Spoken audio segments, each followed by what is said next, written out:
Hey viewers, welcome back to your own channel Target Bullseye।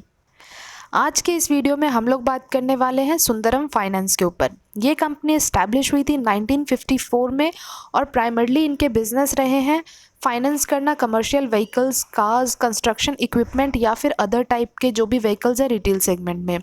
Next अगर इनके presence की बात करें तो 640 ब्रांचेज हैं इसके नेशन वाइड और साथ ही साथ 2 लाख डिपोजिटर्स हैं और 3 लाख इनके commercial vehicles and car finance customers हैं।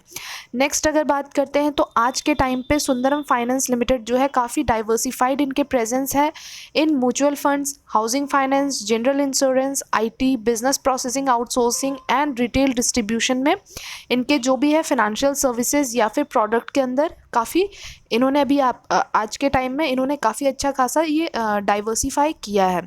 तो बने रहिए वीडियो में आखिरी तक, क्योंकि वीडियो में हम लोग डिस्कस करने वाले हैं फंडामेंटल्स, टेक्निकल और साथ ही साथ चार्ट के ऊपर भी ये देखेंगे कि लेवल्स एंड टारगेट्स क्या निकल के आने वाले और आपको क्या करना चाहिए। बाकी अगर आपको वीडियो अच्छा लग जाता है तो आप इसको लाइक एंड शेयर ज़रूर कीजिए और चैनल को सब्सक्राइब भी ज़रूर कर लें। इनके अगर हम लोग प्रोडक्ट ऑफर्स के बारे में बात करें, जो भी ये लोग प्रोडक्ट ऑफर करते हैं, तो एसेट फाइनेंस में आप देख सकते हैं कार्स हो गए, इनके कमर्शियल व्हीकल्स हैं, construction equipment, tractors and farm equipment, साथ ही साथ यूज्ड व्हीकल। कमर्शियल लेंडिंग में आप देखेंगे लीजिंग है, NBFCs, SME and supply chain financing. वहीं आपके वर्किंग कैपिटल फाइनेंस में डीजल, इंश्योरेंस, टायर्स, डिस्ट्रीब्यूशन में भी है इनके होम लोन्स हैं, इन्वेस्टमेंट सर्विसेज एंड काफ़ी सारे नज़र आ रहे हैं। अब अगर इनके सब्सिडरीज या जॉइंट वेंचर या फिर associates of a subsidiary company की बात करते हैं तो यहाँ पे भी आपको नंबर्स ऑफ कंपनीज देखने को मिलेंगे। जैसे सुंदरम होम फाइनेंस है, सुंदरम फाइनेंस होल्डिंग लिमिटेड है। वहीं आप जॉइंट वेंचर में आप देखेंगे royal Sundaram general insurance company limited. तो ये हो गए आपके एसोसिएट सब्सिडरीज में आप देख सकते हैं। तो इस तरीके से इनके काफ़ी ज़्यादा आप कह सकते हैं कि वाइड एंड डाइवर्सिफाइड जो भी इनके बिजनेस हो चुके हैं। नेक्स्ट अगर इनके ब्रांच नेटवर्क की बात करें तो पिछले साल के जो Q1 के नंबर्स थे यहाँ पे और इस साल जो अभी आपके जून 21 में आप जो नंबर्स देख सकते हैं, यहाँ पे आपको डिफरेंस देखने को मिलेंगे। तब आपके जो टोटल आपके नंबर्स ऑफ ब्रांचेज जो रहे हैं वो आप यहाँ पे देख सकते हैं कि साउथ में जो है वो आपको 337 के आसपास देखने को मिल रहे हैं।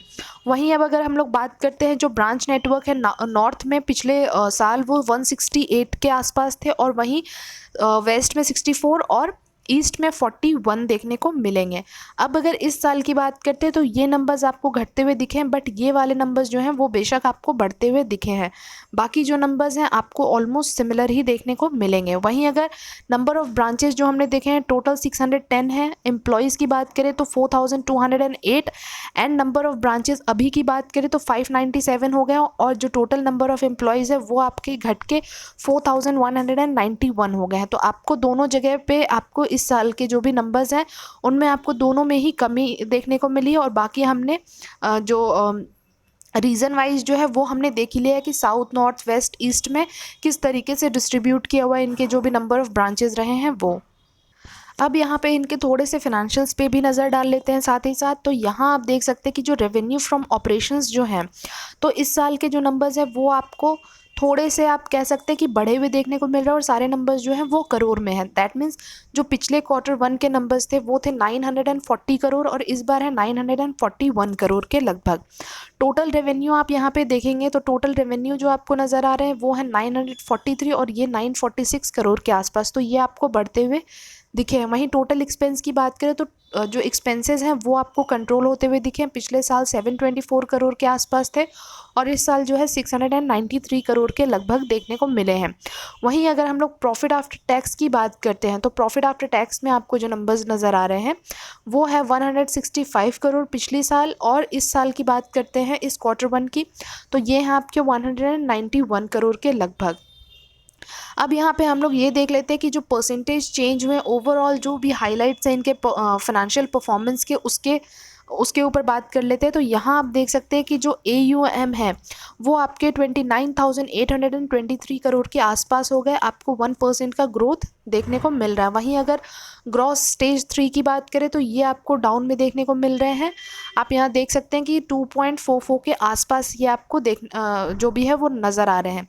वहीं अगर हम लोग जो कॉस्ट टू इनकम है वो आपको बढ़ते हुए देखने को मिलेंगे। यहाँ पे आपको जो 31.6% के आसपास है, पहले आपको 31.5 के लगभग नज़र आ रहे थे। वहीं अब अगर हम लोग बात करें ROA के ऊपर और ROE के ऊपर, तो ये आपको जो नंबर्स हैं वो आपको बढ़ते हुए यहाँ पे देखने को मिल रहे हैं, ये दोनों ही नंबर्स। अब उसके बाद हम लोग चलते हैं थोड़ा आगे की स्लाइड में और वहाँ पे चीज़ें जो देखते हैं क्या चीज़ें बेटर हुई है और क्या चीज़ें नहीं हैं।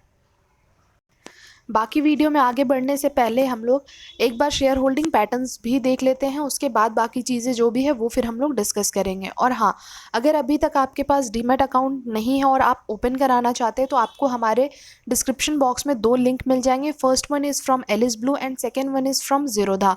तो आप जिसके साथ भी कंफर्टेबल हैं आप उनके साथ अपने डीमैट अकाउंट ओपन करा सकते हैं। अब यहाँ अगर हम लोग शेयर होल्डिंग पैटर्न्स पे नज़र डालें तो यहाँ आप देख सकते हैं कि 2 क्वार्टर में आपको जो प्रमोटर्स के होल्डिंग्स हैं वो आपको सिमिलर देखने को मिल रहे हैं। यहाँ कंसिस्टेंसी आपको देखने को मिलेगी। वहीं म्यूचुअल फंड के होल्डिंग्स की बात करें तो ये आपको पिछले साल से आपको बढ़ते हुए दिख रहे हैं, जो कि पिछले साल थे 6.7 के आसपास और इस बार है 7.2 के आसपास परसेंटेज में। अब अगर वहीं FII के ऊपर बात करते हैं तो FII के पिछले साल जो थे वो थे 15.5% और इस बार है 17.6% के लगभग। वहीं अगर हम लोग बैंक या फाइनेंशियल इंस्टीट्यूशंस की बात करते हैं तो पिछले बार थे 4.3 और इस बार आपको घटते हुए दिखें 3.7। और वहीं पब्लिक की बात करें तो पब्लिक के होल्डिंग्स भी आपको इस बार थोड़े से कम होते हुए दिखे, जबकि पिछले बार थे 37.6% के लगभग। अब ये तो हमने देख लिया। अब यहाँ पे हम लोग ये देखते हैं कि कौन से म्यूचुअल फंड्स हैं या कौन से इंस्टीट्यूशनल शेयर होल्डर्स हैं इस कंपनी में। तो आपको जो नाम है वो यहाँ पे देखने को मिलेंगे और उसके जो परसेंटेज हैं वो यहाँ आपको नज़र आएंगे। तो एक्सिस म्यूचुअल फंड जो ट्रस्टी लिमिटेड है उनके 4.31 है। नालंदा इक्विटी फंड लिमिटेड है उनके आपको 3.78% के आसपास की जो इन्वेस्टमेंट है वो नज़र आ रही है। बाकी आप चाहें तो वीडियो को पॉज करके आप पूरी लिस्ट भी आप रीड आउट कर सकते हैं। अब यहाँ पे बात करते हैं कि एनालिस्ट की क्या राय निकल के आ रही है इस शेयर के लिए। तो 37% एनालिस्ट आपको अभी बाइंग की रेटिंग दे रहे हैं, but do your own research and analysis. Next बात करें तो रिटर्न्स के ऊपर, तो रिटर्न्स हमें फिर भी यहाँ पे अच्छे देखने को मिले हैं। 3 ईयर्स में 70% है, 2 ईयर्स में 55% है और उससे भी बेहतरीन आपको 1 ईयर में 87% के आसपास नज़र आ रहा है। कुछ टाइम से ये जो शेयर है ये आपको चलता हुआ नज़र नहीं आया है। So the next is valuation. तो वैल्यूएशन पे अगर बात करें तो EPS आपको 72 के लगभग नज़र आ रहा है, जो कि बहुत अच्छा है। उसके बाद इंडस्ट्री P 49 और स्टॉक P जो है वो 34 है। बेशक आपको ये जो शेयर है ये आपको अंडर वैल्यूड प्राइस पे मिल रहा है और वहीं आपको 47 to 48% लोग इसमें इंटरेस्ट दिखाते हुए नज़र आ रहे हैं, क्योंकि आज इसकी 48% के आसपास की डिलीवरी भी हुई है। अब अगर यहाँ पे हम लोग एनालिस्ट के राय की बात कर रहे हैं तो यहाँ अगर करंट प्राइस देखें तो वो निकल के आ रहा है 2490 के लगभग। 2022 के आसपास इसमें जो फोरकास्ट है वो आपको ये जो प्राइस निकल के आ रहा है 2915 के आसपास आपको सबसे हाईएस्ट प्राइस जाता हुआ दिख सकता है। अगर मीडियम की बात करें तो 2646 के आसपास और अगर लोवेस्ट की बात करें तो यहाँ पे आपको 2455 के आसपास नज़र आ रहा है।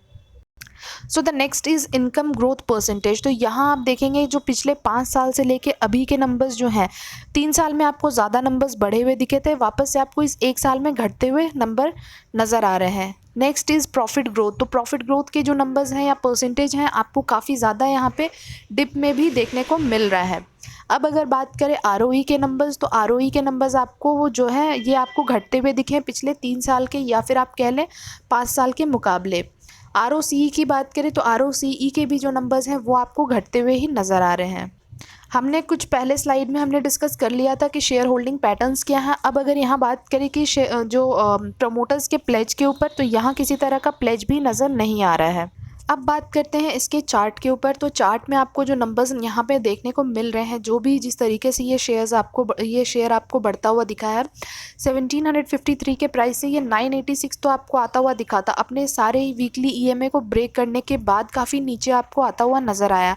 उसके बाद आपको जो भी है छोटे मोटे हिकअप्स के बाद ये शेयर आपको 2870 के प्राइस पे जाता हुआ दिखा विद इन 1 ईयर। अब उसके बाद बात करें तो आपको फिर से एक बार प्रॉफिट बुकिंग दिखी थी जो कि 2200 के आसपास ये शेयर आपको आता हुआ दिखा था, और अभी वापस से इसमें एक बाउंस बैक आने के बाद 1-2 हफ्तों से आपको जो है वो अच्छे खासे तरीके से चलता हुआ ये शेयर नज़र नहीं आया है। वहीं अगर MACD पे भी नज़र डालते हैं तो ये आपको नीचे की तरफ एक इंडिकेशन दे रहा है कि ये आपको आने वाले टाइम में थोड़ा और इसमें प्रॉफिट बुकिंग के जो सिनेरियो है वो बनता हुआ नज़र आ सकता है। इसी चीज़ को हम लोग थोड़े छोटे टाइम फ्रेम पे देखेंगे जहाँ पे चीज़ें हमें थोड़ी बेहतर तरीके से क्लियर होंगी।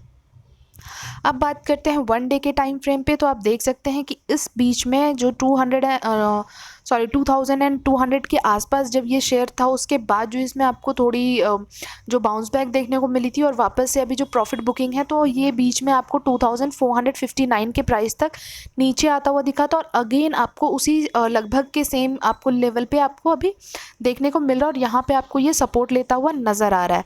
तो अगर ये यहाँ से बाउंस बैक करता है, जो कि अभी पॉसिबिलिटीज़ लग नहीं रही है, ये आपको और नीचे आता हुआ भी नज़र आ सकता है। तो अगर बात करें तो ये आपको आने वाले टाइम में 2466 के प्राइस पे ये आपको जो है सपोर्ट लेता हुआ नज़र आएगा।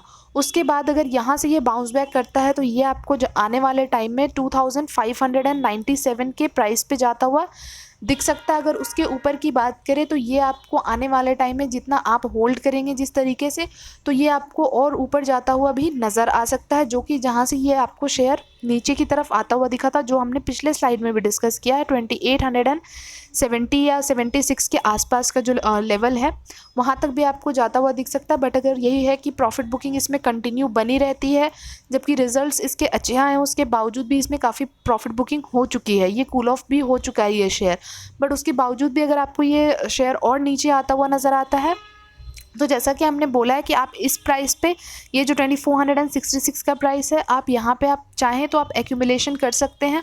अदरवाइज़ बात करें तो 2450 के लगभग 2400 के आसपास भी आप जो है आप एक्यूमुलेशन कर सकते हैं। तो ये जो नंबर्स हैं इन पे आप ध्यान बनाए रखिए, नज़र बनाए रखिए, और आने वाले टाइम में इन सारे नंबर्स पे आप धीरे धीरे करके आप एक्यूमुलेशन करते रहिए।